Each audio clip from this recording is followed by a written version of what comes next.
this is the rush before being born, technically, right? You have some birthing problems and you need to come out. So it takes some time.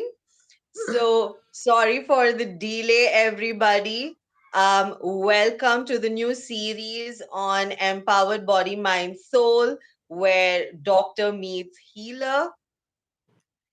Already know now who's the doctor and who's the healer. Um, but we will go into a formal introduction shortly in a minute.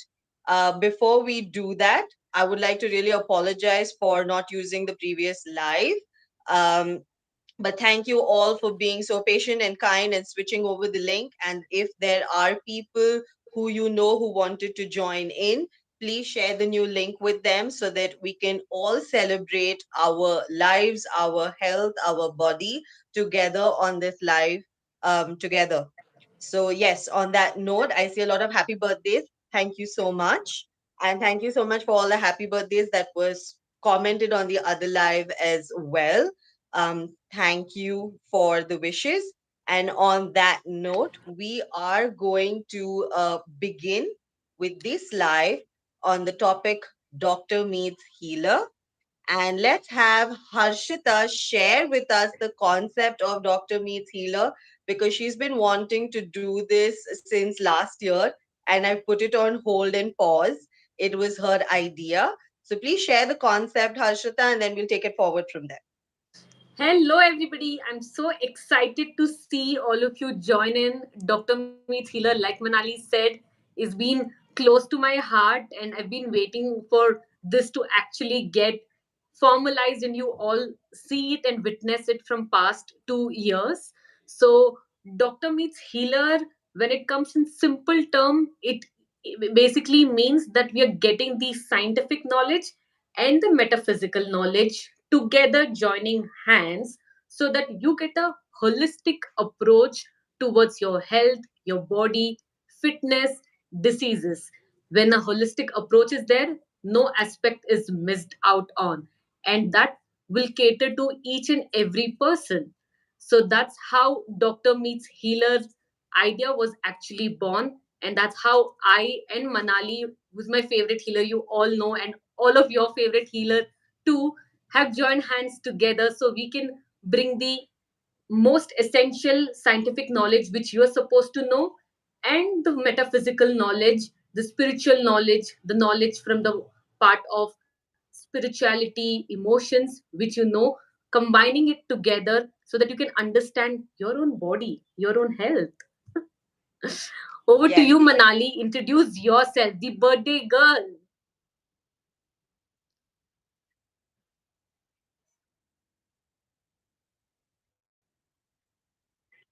That you thought of, Harshita. So, like I shared on Instagram yesterday, for me, this is a concept which has been dear to me since I was 17 because I think understanding health is extremely important because we are born with these bodies, we take them for granted till we end up with pain and problems and then we go running to a person to fix it and then it gets temporarily fixed and then we forget about it and then it repeats and it repeats and it repeats till the time you're so fed up. That's when you go meet a healer. When you feel that there is no actual solution left, that's when you go and meet a healer. But the actual thing that people need to focus on is combining the knowledge that the doctor shares with you with what a healer shares with you for permanent results in your body and in your mind and eventually in your soul as well. So, we're going to be doing this series for the entire year where we are going to be focusing on different aspects of your health, your well being, and look at it from a scientific point of view. So you understand how can you diagnose it right with the doctor's support by looking at the symptoms, getting your testing done right, and taking whatever precautions necessary for your health from a physical, tangible point of view. And where are your emotions and thoughts triggering it off so that you can have a wholesome body by the end of the year, right? So let's start it off with a quick question. We're being very chatty right now. And before we continue being chatty, in the comments, I would like all of you to quickly share what is the most important aspect about your health for you, and two, where do you struggle the most? Write it in a word or a phrase. So then you can know exactly which aspect of health we're going to be focusing on today. But before that, what is the most important aspect of health for you, and where do you struggle with your health currently? So While we are while we're answering, taking a look, while moment, we can see the answers coming up in the chat, consistency, that's a struggle, or that's what is the most important aspect of health for you? Gut health is challenging to maintain, consistent well-being, peace of mind, anxiety is what I struggle with, wonderful. I love the range. Keep on sharing, energy everybody. levels It being will motivate high us as well. is the most important aspect, energy levels being high. I can see like such a range, like from thoughts, emotions, energy to physical body. Yes. All right. As you're all sharing, and I would love it if you guys continuously keep the chat lit up by constantly typing and sharing your thoughts. It encourages us to make this an interactive and communicative conversation with you so that we can give you the best information and best knowledge for you to complete and have a wholesome health and a wholesome body. So please keep that chat lit up and keep typing away, and as you continue to do so, I'm seeing a lot more answers. So let's start with the most basic question, Harshita. As a doctor, when do people actually come to you? So, honestly, as a doctor, somebody comes to my clinic mainly when they are actually in pain, especially happens from middle age to adults. Like there would be such a big swelling. Like one of the incident was near their belly button. There was such a huge swelling from past 3 months. The person did not bother to show up, but ended up at 2 a.m. in the night in the emergency. Why? Because there was pain, and had to actually get operated in the next 2 hours because it was so critical and it was an emergency situation. So, pain is a number one reason, especially when I see from middle to old age. But younger people to middle age people, they're actually more bothered about subtle changes happening, changes in weight, changes in how their skin is, like some acne, something showing up, complexion of the skin changes anywhere. So the younger to middle age crowd, I would say any kind of change from body weight to change in energy levels to change in how the skin appears. And when it comes to old people, it's mainly pain. That's like the number one symptom which can rush them to the hospital clinic at any time of the day or night as well. What about you? When do people actually come to you? Because at least mine is very tangible. They have a symptom. When do they come to you? That's a great question. And while I'm answering that, I want everybody to type in the chat, when do you also go to a doctor? Do you go to a doctor as a precautionary measure, or do you end up going to a doctor when hell has broken loose? Please type that in the chat. So, over the years, being in the alternative healing space, I have seen people come to a healer as the last minute or the last resort possible when they feel that nothing has really worked, and now they're feeling a sense of hopelessness, but they really want to snap out of it and do something about it, or when they really are afraid of doctors. Okay, they're afraid of the pills being prescribed or the injections that are going to come, or hearing that you have damaged your body too much and you cannot go back. And that's when people come to me, or mostly come to alternative healers, so that they can actually work on their issues. And with time they realize that it is something that they need to address their thoughts, they need to address their emotions and their physical body holistically, and that's when they see results as well. right? So I can see that in the chat as well, that people are saying that mostly when in pain or for their annual checkups, or hell has broken loose, or when nothing is working, that's when they do it. But I'm glad there are some people also saying that they do it as a precautionary measure before anything really happens. And I do see somebody saying that they don't take them seriously as well. They don't take doctors seriously as well. Okay. So yes, all right. So as a doctor, I want you to tell everybody, Harshita, like what is the first step that is required to actually not wait for hell to break loose? And from a doctor's point of view, what are the parameters one should take care of to check whether there is something concerning in the body or everything is good? Okay. So, firstly, I'm glad seeing all the range coming to the answer, that from breaking loose to being precautionary, and you're also scared and about going to doctor, so you completely avoid. I was also in that position many years ago, so I can completely relate and resonate with it, that what actually makes you scared to go to a doctor. So here we'll keep it very simple. I think one answer did come in the chat as well, that I go for my regular health checkup. That would, I say, would be the first step, going for your routine full body health checkup. That's when you actually know that are your vitamin levels fine, is all your systems of the body, are those organs working fine. If they're working fine, the reports will actually come normal. If they're not working fine, you will see that either it's abnormal or it's at the borderline. Borderline is something which actually most of the doctors miss out on, and that's when they say it's okay. But that is where you need to realize that that's where you can actually take your precaution, because if it's at borderline this year, next year, if you just continue with how everything is going on, it's going to go above abnormal. So when it's at borderline, that's when you need to really be alarmed, and that's when you need to really gear up into all your precautionary measures, so that next time when you get the checkup done, it's actually way well within the window range.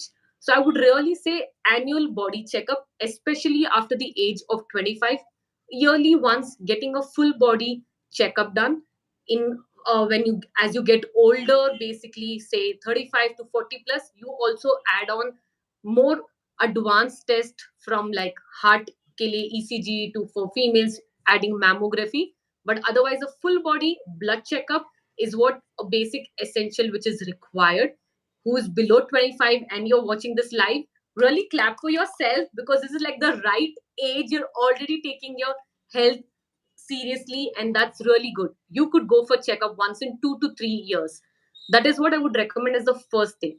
Second question to answer your, Manali, what parameters you need to look at. So parameters, let me break it down into two. One is how you're living your daily lifestyle from one day to another day. How are you moving? In that, your parameters you need to look at is your energy level.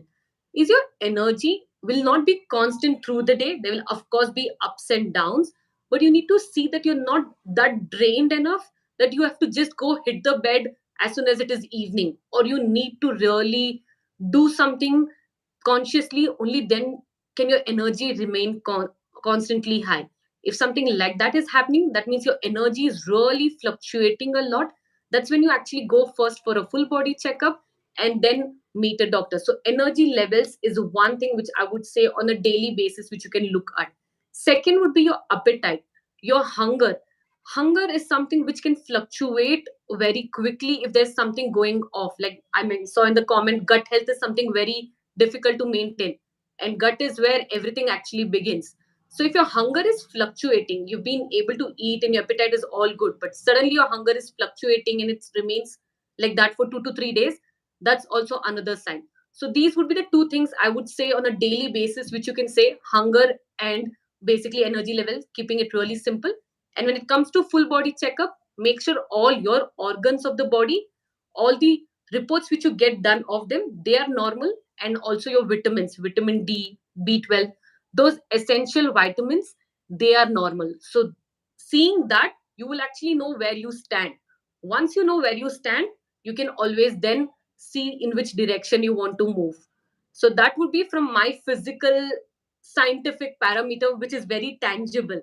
You tell me that something which is not tangible, something which is, they only know it and you can only feel it. How do you actually measure that?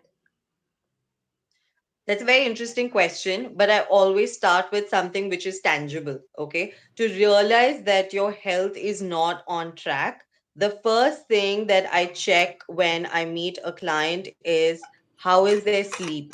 When they wake up, are they feeling refreshed or are they feeling tired? And that's the very first basic question I ask them, because if they are tired, automatically know, yes, something is wrong. But it also means emotionally and mentally they're overworking themselves during their sleep. So that's the first thing. If you really want to know how your health is, check the way you wake up, right? Then the second thing is when you find yourself constantly reacting differently. There are too many mood swings, too many reactions happening to the point that you don't even know what emotion you're feeling, right? And let's be honest, that's 90% of the population, right? I want to know Most who all were people don't reacting even, when, sorry Manali, I'm cutting you here, when you were late for the live for 10 minutes. Let me know in the chat how were those 10 minutes for you. Go ahead, Manali. yes. So when we find a lot of reactions, a lot of emotional turmoil to the point that the person itself cannot recognize which emotion is coming at what time, then you know something is off and it needs to be addressed, right? And the third thing that is very common, by the way, these days is lack of focus. When you feel that you want to focus on something, but you're unable to, your thoughts are always wandering away somewhere else, or you're not feeling the sense of urgency to complete something. You feel like you can, do it later, you can postpone it to something later. Then these are the three parameters that I consider important to let you know that something is wrong with your health and you need to take action at that moment. And the fourth one, again, it's something you can feel physically, but it is always a sign that something's going wrong at the thought and emotional level, which is eventually going to impact you physically, is moving aches and pains. When you find that your body has different kinds of aches and pains, it's never stable, it's never steady, it is constantly changing at some point or the other. We call those energy blocks, we call those thought blocks, we call those emotional blocks. And that is why they're getting stuck at different parts of your body and they're finding ways to kind of, bring your attention to it so that you can address the thoughts and emotions before it actually becomes a full blown issue, right? This is So very in the chat, I fascinating. want to, sorry? Especially the last point which you mentioned, Manali, that's very fascinating. Because I know as a doctor, when somebody says that the pain is at the chest, then the pain is going to the hand, especially actually different kinds of pain, we describe that it's moving from one to another. And in our medical books it's also mentioned, if the pain is at position A, the organ A is never affected, it's some other organ somewhere else. And the pain is actually constantly moving, and we usually say that it's the gas movement. I'm glad to know that's actually energy blocks and thought block. Wow, it's so connected. Exactly. It is absolutely connected. So in the chat, I want everybody to quickly type out, okay, based on these, at least from the emotional and mental ones, which you can obviously point out for yourselves, which are the ones you have been facing. Are you facing any disturbances when you're waking up? You're not feeling refreshed? You're finding that there are moving aches and pains in your body? Are you finding that you're irritable or you're moody and you're not able to recognize your emotions? Which one are you facing in your body currently?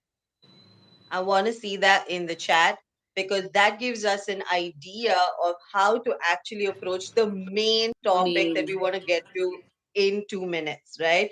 So please share with us what's happening with your health right now. Yes, diagnosis is where we begin and then we go to the actual solution or the treatment. Exactly. And so we're going to be talking about one specific section today, and then we're going to end it with Dr. Harshita giving a physical, tangible tip to work on. And we will be focusing on one small 1 minute meditation to wrap it up so you can begin your healing journey through it as well. Aches and So I pain, see lack of energy focus. blocks. I see pain and aches. I see pain, energy blocks, aches and pains. All right. Panic attacks, breathing issues, nervous tics, feeling like I'm mentally wired. Right. I have seen that if I get less sleep, I'm not refreshed the next morning. Yes, these are very simple but key important pointers to give you a precautionary check for your health. So, thank you all for assessing yourselves and checking in. It shows that for you, your health and well being is important.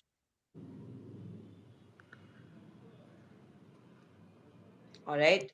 So, let's get into today's topic while I continue to read the comments, Harshita. So, let's talk about what we're here for truly, which is fitness.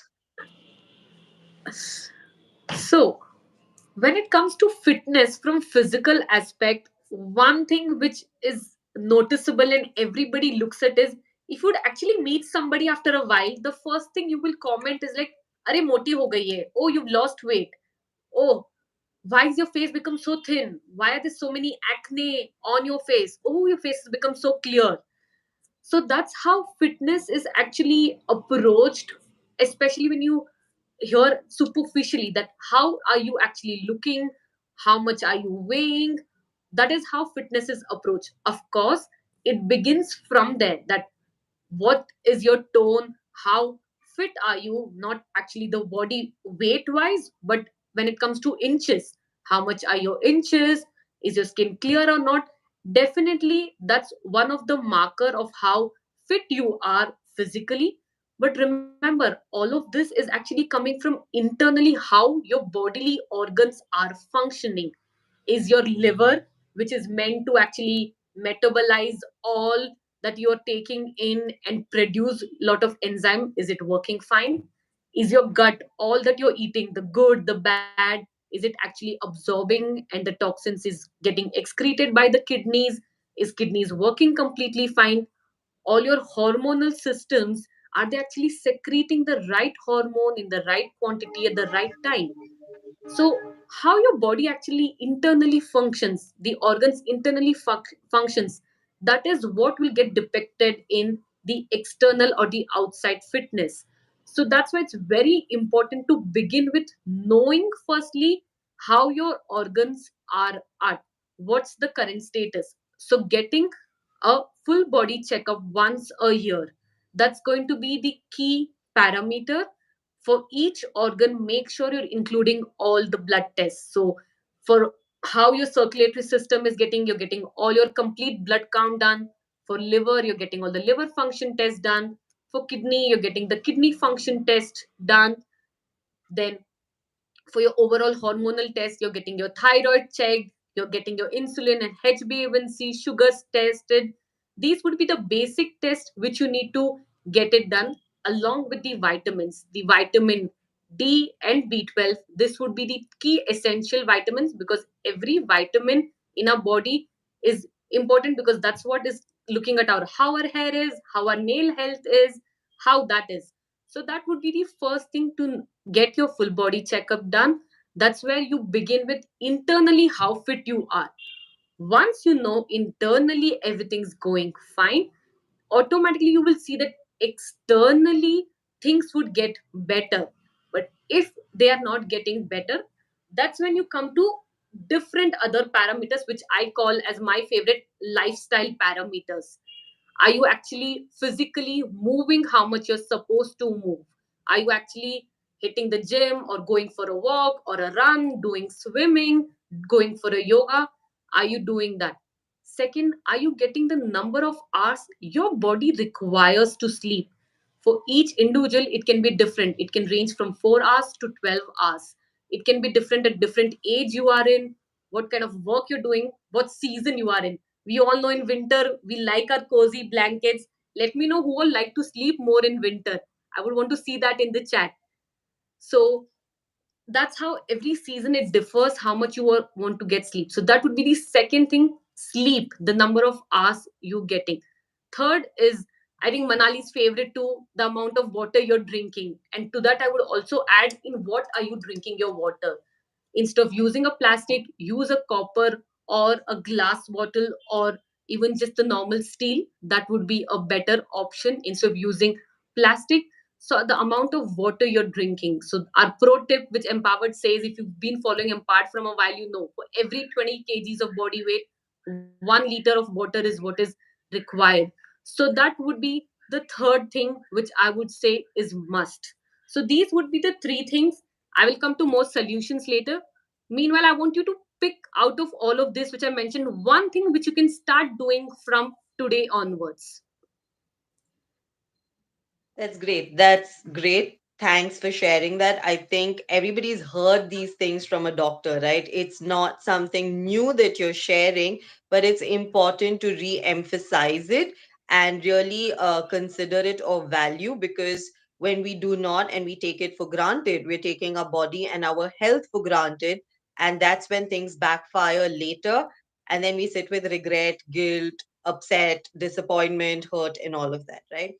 So I want to also put in a different point of view when we talk about fitness, right? From the emotional and mental point of view, when we talk about fitness, usually people talk about their physical appearance, right? That I have too much fat in this part of my body. I want to lose this fat so that I can fit into a certain kind of clothing, or my skin needs to look like that glass skin or the Korean skin type, or I need to be looking like, at all times as if I'm glowing and I'm radiant.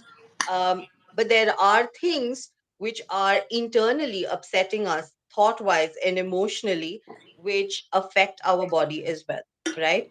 And something that I want to discuss here when we talk about fitness is fat, right? So we look at fat as a problem area in the body that we want to really get rid of, and it is a problem area when it is in an overdose in the body, correct? But there is a certain amount of fat that is required in the body.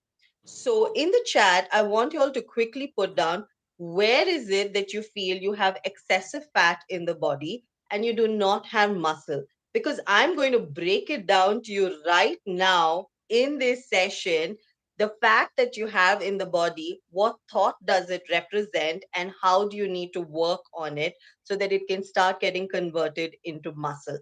So quickly share in the chat, where is it that you have fat in the body, right? Most people will say it's my belly area, or it's my thighs, or it is my upper arms, or some people will say like bum area. Let me not go back into the example that I usually give about it. Some people always focus on the back area. So, which area do you feel appearance wise there is fat and it is not toned, it is not feeling healthy, it is not feeling firm and fit to you, right? So, fat actually represents, if you would look at it from the animal kingdom point of view, right? During the winter season, a lot of animals, when they're going to go into hibernation, they stock up on food in their body so that they have the fat which is to protect them. It's a survival mechanism. The same logic applies to humans, but slightly differently, right? So, fat is becoming a survival and a safety mechanism, but for what? It is becoming a survival and safety mechanism against our fears. All right. So, if you really think about it, that's why when you're feeling really lazy or you're procrastinating, you tend to distract yourself with food a lot of times, right? There is a lot of emotional eating and binge eating that people do. It is a survival mechanism which we have evolved from the animal world, and now we are in a more complex world, which is of the human nature. So, fear gets stored in the form of fat in the body. All right. So, let's talk about stomach fat. right? Which a lot of people have. Okay. And it's very interesting that stomach fat actually represents that you're fearful of the growth that you can experience in life. What kind of growth? Your own potential growth, the kind of growth as a person that you can create in yourself. So when you're fearful that I'll become really successful and I'll become the best version of myself, that means there is nothing, no longer, no excuses, nothing that can stop me, right? Then there is no fat. But the minute the fear kicks in, that if I become the best version and I have to be the best version, I have to deal with the consequences, I have to create those results, and that fear starts getting converted into fat at your stomach. Very fascinating. And I have seen this across 15 years that when people actually start living their best self, they automatically start reducing their fat. Okay. Without even exercising. Am I saying don't exercise? No, that's not what I'm saying. You'll get rid of the fat, but you need to convert it to muscle. All right. So it's important that you convert it into muscle. So I do see somebody in the chat who has mentioned that what if I have just about enough fat? But the question, the actual question is, do you have enough muscle in the body? You can have adequate amount of fat, but do you have enough amount of muscle? It doesn't mean that automatically just because you don't have too much fat in your body that you do not have the right amount of muscle, right? You need to have the right amount of muscle in your body. When you have the right amount of muscle in your body, that's when there is no fear anymore. Fear shows up in different forms. One of the major forms is fat, but the second form is anxiety, panic attacks, and overthinking, right? So that's the stomach area. Let me quickly cover in a very quick, brief moment the other areas that you guys have mentioned in the chat. The second portion is the thigh area, right? A lot of people struggle with fat on their thighs, and then they also cannot do squats, they cannot sit down, they struggle with that all completely. You're fearing the loss of people in your life, you're fearing the loss of a relationship in your life. And when that happens, you automatically gain a lot of fat on your thigh area. The minute you start feeling more safe, secure in your own space and in your relationships, you will not see that there is too much fat in the thigh area. You will find it very comfortable. All right. And then the third most common area is the upper arm, right? So the upper arms that we end up with a lot of fat is because we fear that we have to constantly fight with the world and the people in it to show that we're good enough, to show that we're valuable enough and what we're bringing to the table is worthwhile. Okay. The minute we feel that we're good enough, we're worthwhile, the fat starts reducing. And the minute we start focusing and revealing and bringing that forward and bringing capabilities out, it will also start getting converted into muscle. Isn't that interesting? It's really fascinating, actually, Manali, because I remember that a lot of people used to come to me and tell me that as soon as I stopped the gym, I put on weight. After getting a surgery done for weight loss, I put on weight. That's essentially happened because one, emotionally, they haven't healed. And Yes. that's when even the muscles have not been built. In fact, a research was done where somebody had found a solution just by thinking, how can you lose weight? So a lot of people actually went through that just by thinking, how can they lose weight, and all of them got success in it. That's really interesting, that how just by thinking and actually working on your emotion, you can lose out on that extra fat. Along with that, when you're exercising properly, you're building those muscles, you're strengthening the muscle. And I think you're strengthening the positive emotion over there. Like you mentioned, Yes. safety and security towards relationship, that gets strengthened. This is beautiful. So we have a couple of people who are asking, what about butt, right? So butt area is technically made with a larger amount of fat, right? It is supposed to have more fat tissue available there. Of course, it should have muscle as well, but it should also have enough amount of fat. So think about it again at a very practical level. your butt is used in ways to protect you all the time. That's the main purpose of it, right? So whenever you're sitting down, it is becoming your automatic cushion, correct? So it is meant to safeguard your identity, your survival, your body. So your butt is supposed to have a certain amount of fat in it. So all those people who try to get rid of the fat from their butts and say, I don't want that big butt, or I don't want so much of fat and I have all these problems, you're actually letting go of the basic survival of cushioning your life. Okay. The butt area is considered as the cushion of life. So it makes life easier when you have that support and cushion. And when that butt is not there, you feel you have to do a lot more hard work and you have to really push yourself even more because you do not have that support and cushion. That's interesting, isn't it? Because that's the one area where you want the fat because you want that cushion and support in life. True. So now that we're talking about fitness from this angle, right? So let's talk about the solution of how to build that muscle so that you can find these thoughts and emotions can also build muscle and you have a healthy physique externally and internally as well. Because that's the first step of fitness and overall health and well being. Because after that, when we get into individual systems over the months, we will find that there are little tweaks when you start making to your systems. After that, you will find that you're a-okay, perfect and healthy, right? um, Go ahead, Harshita. From the science point of view, from the physical point of view, from medicine point of view, what are the three most basic solutions to start building up on muscle and sorting your fitness out after they get their testing done? Done. So, coming to the first solution, what is actually muscle built of? Muscle mainly contains protein. So, you're ensuring that in your diet there is enough protein. Especially notice that when you're exercising, if somebody of you hitting gym, the days you're going to gym, make sure you're increasing your protein intake, because there is no point when you go out there and exercise to build muscle but your body does not have the raw material itself to create and build muscle. So for the muscles fibers to increase in the number, it requires its raw material, and the most important raw material is protein. So ensure in your diet you're having adequate amount of protein.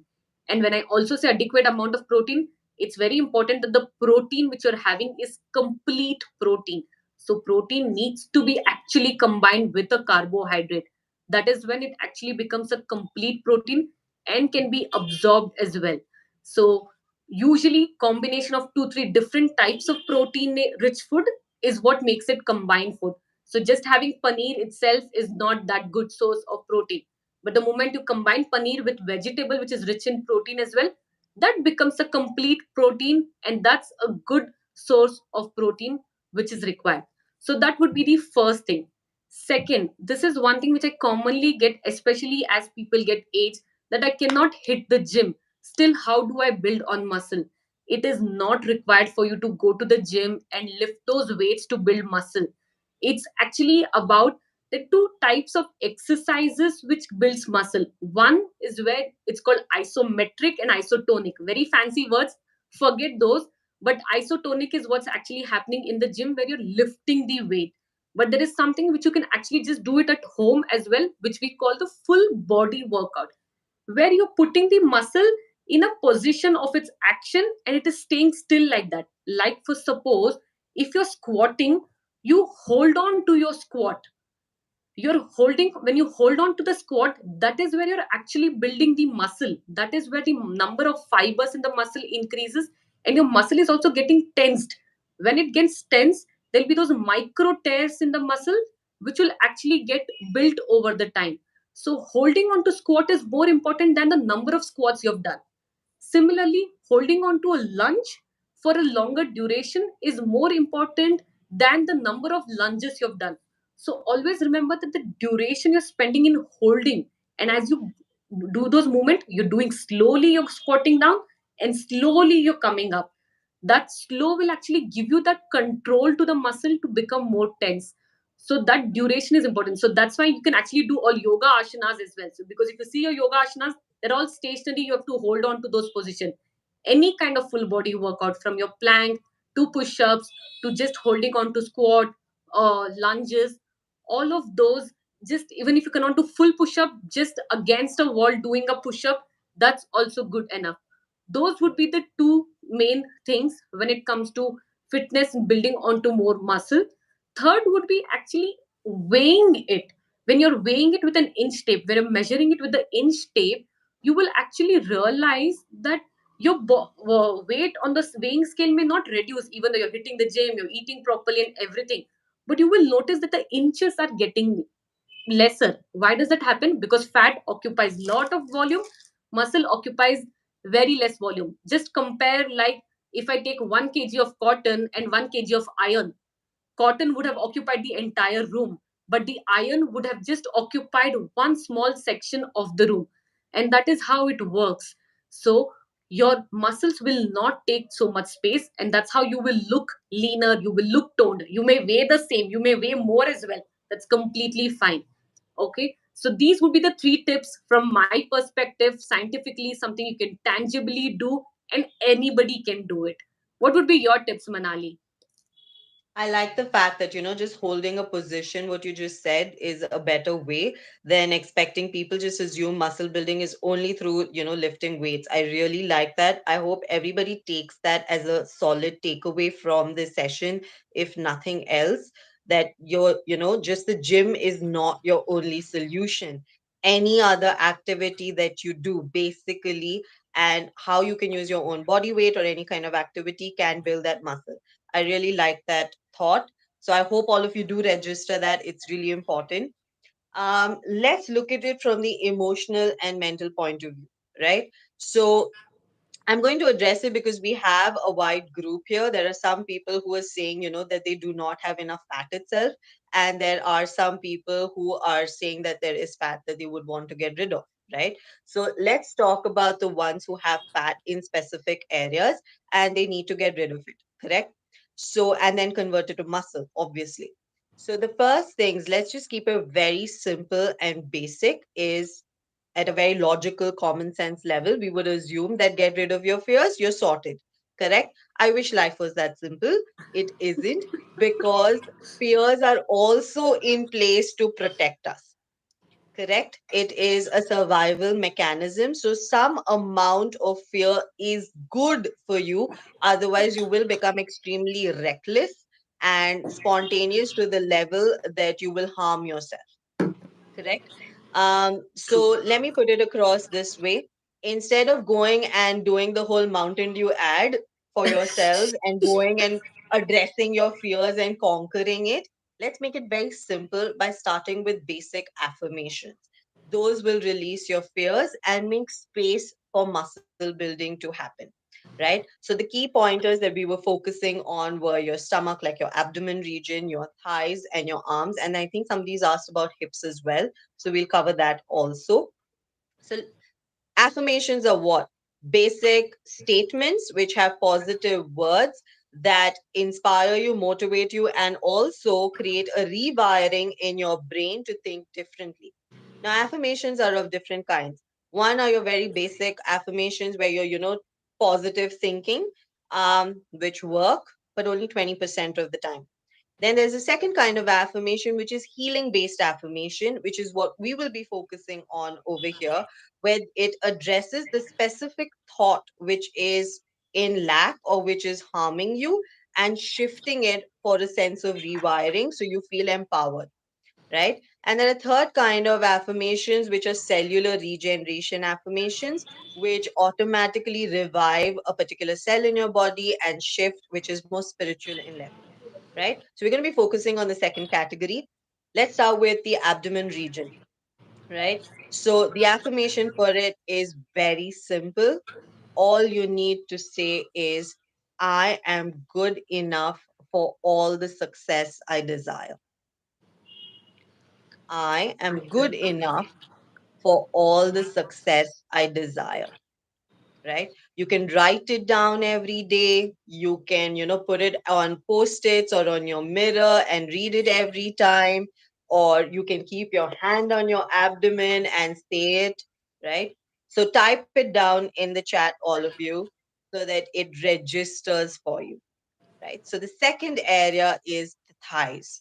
So the affirmation for the thighs is I lovingly belong everywhere I go.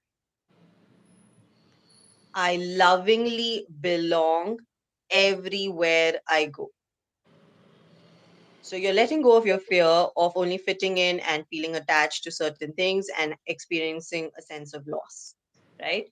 And that automatically gives space for a new muscle to be built because muscles are built with practice. Muscles are built with repetition, right? And the affirmations are going to trigger that muscle building for you. So type that affirmation into the chat as well. So it's really registered for you. The third is your upper arm, right? Is extremely simple. I'm good enough. I'm deserving.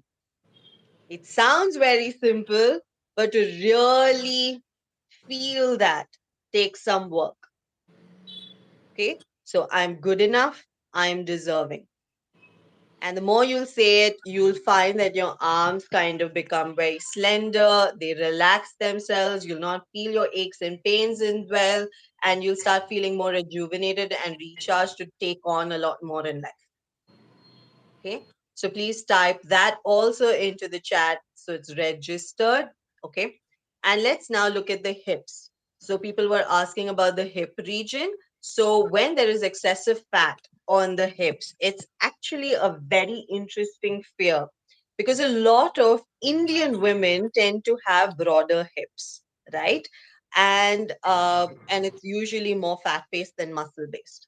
So, and it's very interesting because the experiences they are having in life is very opposite. Um, Hips represent our sense of freedom. And so, when there is fat accumulated there, we fear that our freedom is being taken away from us and we, can't be free, carefree in life. Okay. And you'll find if I talk to any Indian woman about it who has broader hips, they'll be like, my freedom has been taken away from me. I am stuck with a lot of duties and responsibilities, so I do not have my freedom. All right.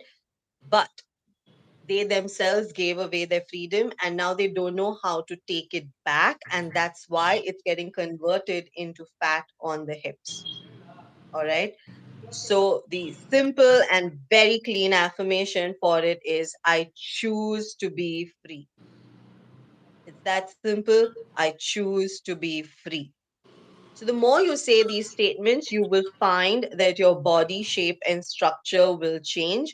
So a lot of people come and tell me that, Manali, you have a pretty like standard body type across the years. Your body range has not really changed. You're pretty much the same size. Everything has pretty much remained the same.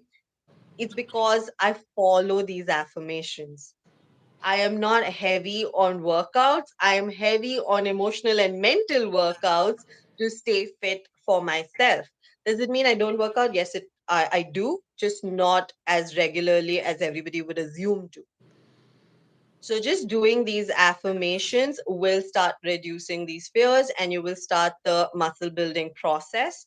And to that, combine the physical aspect that Dr. Harshita has shared.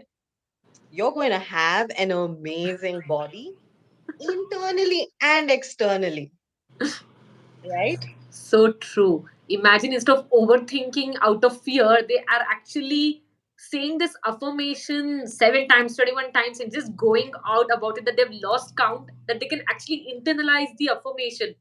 Once they've internalized it, external will automatically, like you said, beautiful, fit and toned. Yes, that's amazing. So I want to wrap this up with just a 1 minute little exercise with all of you, right? So that we can kind of get into the right zone. For this, we're going to do a standing 1 minute meditation. So you've been sitting for a while now, so it's time to get up, and I'm going to do it with you, right? So I'm going to stand up as well. So am Okay. I Um, already. Awesome. So I would want all of you to stand up and I want you to make sure your feet are completely balanced. Like stand standard tease position. Okay. Make sure your weight is distributed on both your feet. You're not leaning on one foot at all. Make sure your weight is distributed on both your ankles, then onto your knees, onto your hips. Roll your shoulders back, right? And stand tall and stand straight and just close your eyes and take a deep breath. Just focus on your breath and how easily and naturally your breath is going in and out. That's how easy and natural your life is meant to be. So don't complicate it. Just take nice, fresh, deep breaths. And as you're focusing on your breath, I want you to bring your focus onto your chest area first. And as you bring your focus onto your chest area, I want you to fill it with a beautiful pink, baby pink color in it. Like a very soft, gentle baby pink, nude pink, light blush pink color in your chest area. And as you do so, take one more deep breath and feel your chest expand with the love and attention of this baby pink color. Now bring your entire focus onto your abdomen. And again, imagine, visualize, and feel a beautiful baby pink spreading through that portion of your body. And as it does, imagine your abdomen getting sucked in and becoming tight and firm. Take one more deep breath. Make sure you're still balanced on both your feet and shift your focus onto your thighs. And let's start with the right thigh first. Imagine, visualize that there is a white color light going into your thigh. And then let it similarly spread through your left thigh.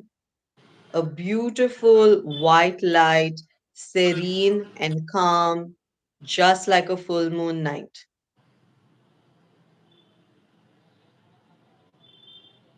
And finally, bring your focus to your upper arms, to your biceps and your tricep area. And fill both arms simultaneously with a beautiful, dark, gorgeous, bright pink.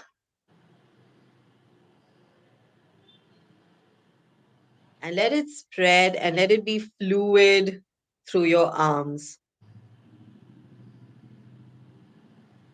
Take one more deep breath and open your eyes and just observe how you're feeling in your body. And you can share it in the chat with us. And thank you for doing this activity with us. I hope you were just not sitting and staring at our faces, but you were doing it together because this is meant for you.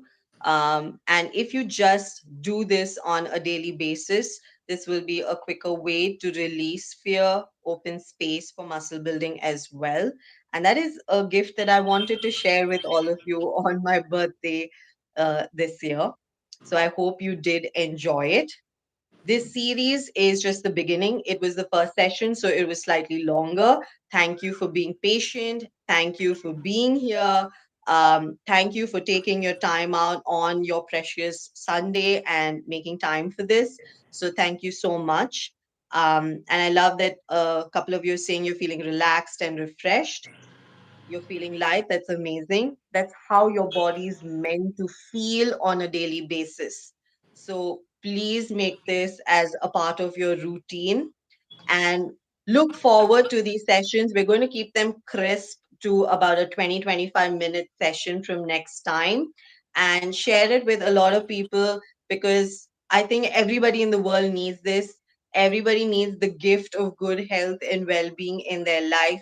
Share your learnings with them if you think it's too long and they're not going to watch the whole thing. But make it a point to share this with at least 3 people in your life. Pass the message forward so they can transform and feel good as well. Until then, guys, stay empowered in your body, in your mind, and in your soul. And we shall meet you next month soon. And look out for the details. We will be posting it all over our social media. So look out for this and, take care, everybody. Have a wonderful Sunday and a wonderful week ahead. And see you guys soon.